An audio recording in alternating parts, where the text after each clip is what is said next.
Sir నమస్తే sir. నమస్తే. రామ్ ప్రసాద్ గారు, NPS national pension scheme, so దీన్ని ప్రత్యేకంగా రిటైర్మెంట్ అవసరాల కోసం డిజైన్ చేశారు. అయితే మరి రిటైర్మెంట్ ఫండ్ని పోగు చేసుకోవాలి అంటే ఎన్పిఎస్ బెటర్ అంటారా, లేదంటే మ్యూచువల్ ఫండ్ బెటర్ అంటారా? యాక్చువల్లీ ఇక్కడ చాలా సారూప్యతుంది రెండింటికి మధ్య. చాలామంది అనుకుంటున్నారు ఎన్పిఎస్ అనేది గవర్నమెంట్ స్టార్ట్ చేసింది. అవును, అది కూడా మొదటగా దీన్ని మొదలుపెట్టినప్పుడు ఓన్లీ గవర్నమెంట్ ఉద్యోగులకు మాత్రమే దీంట్లో పెట్టుబడి పెట్టే వెసులుబాటు కల్పించింది. 2004లో ఎన్పిఎస్ స్టార్ట్ అయినప్పుడు సెంట్రల్ గవర్నమెంట్ మొదటిగా, తర్వాత స్టేట్ గవర్నమెంట్ ఎంప్లాయీస్ కొరకు మాత్రమే ఎన్పిఎస్లో పెట్టే వెసులుబాటు ఉంది. ఇక్కడ చాలామందికి ఒక అపోహ ఉంది, ఎన్పిఎస్ అంటే చాలా సెక్యూర్డ్ ఇన్వెస్ట్మెంటు, అది గవర్నమెంట్ పెట్టింది, పిఎఫ్ఆర్డిఏ మేనేజ్ చేస్తాడు, ప్రొవిడెంట్ ఫండ్ రెగ్యులేటరీ మేనేజ్ చేస్తుంది, గవర్నమెంట్ కదా, మ్యూచువల్ ఫండ్స్ అంటే రిస్క్ అని ఒక అపోహ ఉంది. చాలామంది గవర్నమెంట్ ఎంప్లాయీస్ దగ్గరికి వెళ్ళి మనం మ్యూచువల్ ఫండ్స్ గురించి చెప్తే దీనికి బాండ్ వస్తుందా, సేఫ్టీ ఏంటి, ఇది పోతే ఏంటి, నాకు ఎవరు షూరిటీ అంటారు. కానీ వాళ్ళకి తెలని విషయం ఏంటంటే మీరు ఎన్పిఎస్లో కట్టిన డబ్బును తీసుకెళ్ళి మ్యూచువల్ ఫండ్ వాళ్ళ చేతికే ఇస్తారు. మ్యూచువల్ ఫండ్స్లో కొన్ని పెన్షన్ స్కీమ్స్ ఉన్నాయి. ఎన్పిఎస్ అనే డబ్బులు తీసుకెళ్ళి పెన్షన్ మ్యూచువల్ ఫండ్స్లో పెడతారు, అక్కడే డైవర్ట్ చేస్తారు. మ్యూచువల్ ఫండ్ వాళ్ళకే ఇచ్చి మేనేజ్ చేయమంటారు. అంటే కొడుకు తండ్రిలా ఉంటాడా, తండ్రి కొడుకులా ఉంటాడా చెప్పండి? తండ్రికి కొడుకు పలుకులు ఉంటాయా, కొడుక్కి తండ్రి పలుకులు ఉంటాయా?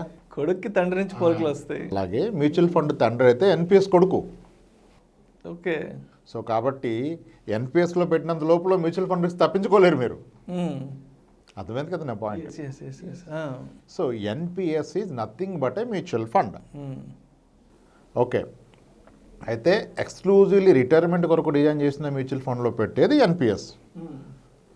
ఒక 8-9 ఫండ్లు ఏవో ఉన్నాయి, వాటిని ఎంచుకొని వాటిలో ఇన్వెస్ట్మెంట్ చేస్తారు.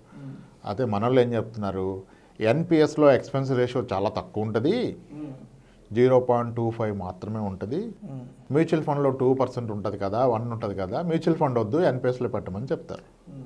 అది చాలా రాంగ్ లాజిక్. అసలు ఒక వ్యక్తిగా మీకు ఎక్స్పెన్సెస్ రేషియోతో ఏం సంబంధం అండి?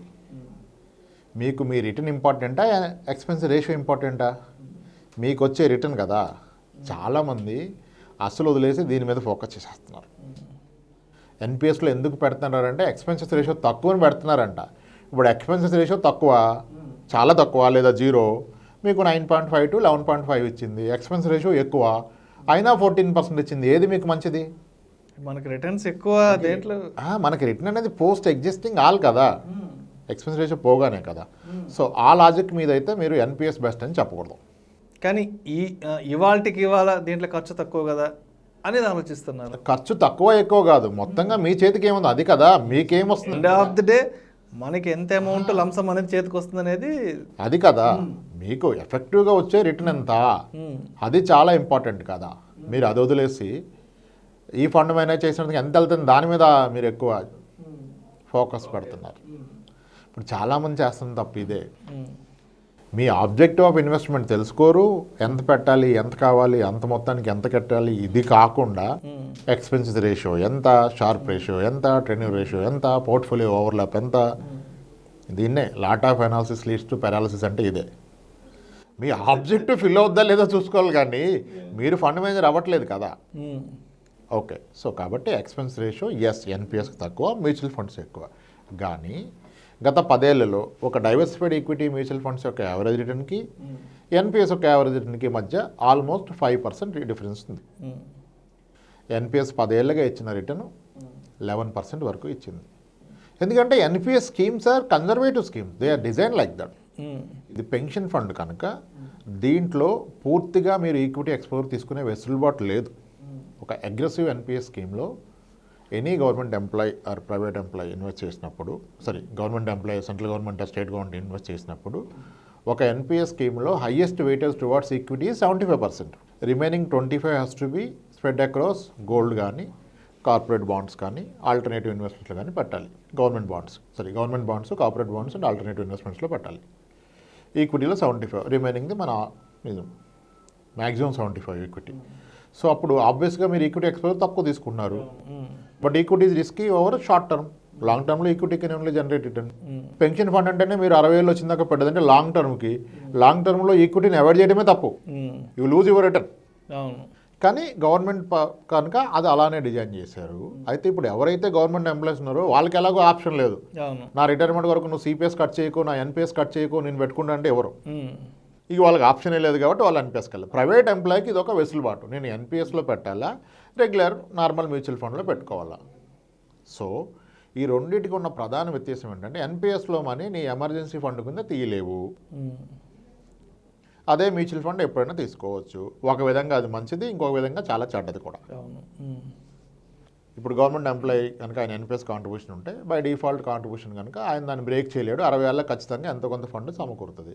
మ్యూచువల్ ఫండ్ ద్వారా పెడితే ఎప్పుడైనా తీసేస్తాడు.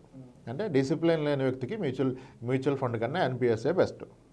రిటైర్మెంట్ కార్పస్ కొరకు పెడతాను కానీ మధ్యలో ప్రతి అవసరానికి చూస్తానంటే ఎన్పిఎస్ఏ బెస్ట్. ఓకే. ఎన్పిఎస్లో నాకు అనిపించే డ్రాబ్యాక్ ఏంటంటే ఎస్ ఎన్పిఎస్ అదే మంచి ప్రొడక్టు, మంచిగా పెడతాం, డిసిప్లిన్ ఉంటుంది, 60 ఏళ్ళ దాకా తీసుకునే వెసులుబాటు ఉండదు. కానీ 60వ ఏట కూడా మీరు కూడబెట్టిన పూర్తి అమౌంట్ మీకు ఇవ్వరు. ఎన్పిఎస్లో 60% మాత్రమే మీ చేతికి ఇస్తారు. రిమైనింగ్ 40%తో మీరు ఏదైనా ఒక ఇన్సూరెన్స్ పాలసీ కొని యాన్యుటీ ప్లాన్ ద్వారా మంత్లీ ఇన్కమ్ తీసుకోవాలి. అక్కడ డ్రాబ్యాక్ అనిపిస్తుంది నాకు. ఎందుకంటే 60 ఏళ్ళ వయసు వచ్చినప్పుడు అది పూర్తిగా నా జీవితకాల కష్టార్జితం కదా.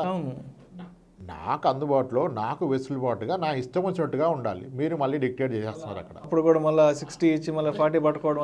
గవర్నమెంట్ ఇంటెన్షన్ ఇది వేరు. అంటే ఒక పెన్షన్ సిస్టమ్ కదా.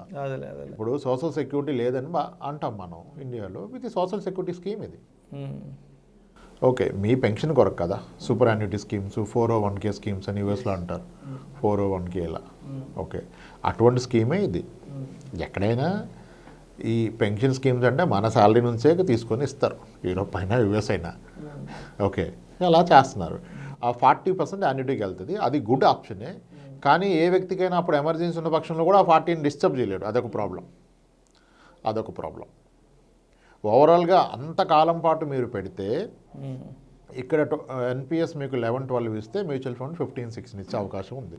4% ఆల్ఫా గత 10 ఇయర్స్గా. ఎందుకంటే మ్యూచువల్ ఫండ్ లీక్గా ఫుల్ ఈక్విటీ, ఎన్పిఎస్లో ఫుల్ ఈక్విటీ పోలేరు. ఎన్పిఎస్లో 2 ఆప్షన్స్ ఉన్నాయి, auto choice and active choice. Auto choice అంటే వాళ్ళు మన ఏజ్ ప్రకారం ఒక కంపోజిషన్ పెడతారు. యాక్టివ్ అంటే మనం డిసైడ్ చేసుకోవచ్చు. ఎంత డిసైడ్ చేసుకున్నా 75% ఈక్విటీ ఎక్స్పోజర్. అందువల్ల రిటర్న్స్ తక్కువ వస్తాయి, రిస్క్ కూడా తక్కువగా తీసుకుంటాం. కానీ నా అండర్స్టాండింగ్లో లాంగ్ టర్మ్లో equity is not risk, short టర్మ్లో equity is risk. NPS is for long term, then ఈక్విటీలో ఉంటాం. కరెక్ట్ కదా? ఎస్. అయితే ఇక్కడ ఇంకొక వాదన వస్తుంది, ఎన్పిఎస్లో ట్యాక్స్ బెనిఫిట్ వస్తుంది కదా, మ్యూచువల్ ఫండ్లో రాదు కదా. మ్యూచువల్ ఫండ్లో కూడా ఈఎల్ఎస్లో వస్తుంది. మరి ఎన్పిఎస్లో 1.5 lakh అబౌవ్ కూడా ఇంకో 50,000కి ఇస్తారు. ATC-CD1B ఏదో. ఓకే, ఆ 50,000 వస్తుంది కదా. సో అది కూడా నాకెందుకు అంత కరెక్ట్ అనిపించదు.